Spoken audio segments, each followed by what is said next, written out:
different races that you find in the bones. And finally, we also have another thing we do with bones. We can do what they call facial reconstruction. It's partly art, partly science. I don't put much faith into it. Again, there is value to it.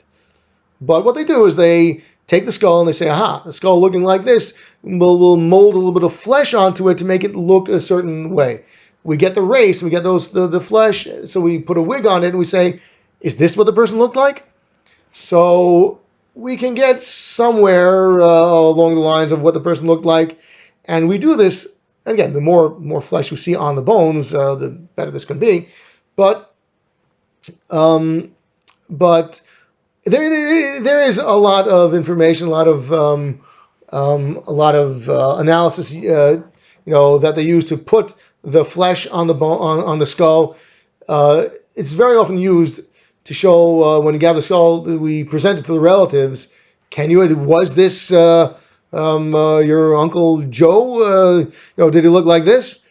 And they'll say, yeah, that looked like him. So we might be able to say, oh, that's who the dead body was. One thing you can't do is you can't get hair color. So they might be reconstructing Uncle Joe with black hair. They might say, wait, that's definitely not Uncle Joe, thinking because Uncle Joe had light blonde hair. Well, whatever it is, so it's not very clear. It's done. It has value. It has use, but you can't. Don't think that you can take a skull and reconstruct exactly what it looked like while alive. So again, there is some use to facial reconstruction, but it's not that. It has its limits. So to summarize a little bit of what we're dealing with here, dead bodies and how forensics studies them.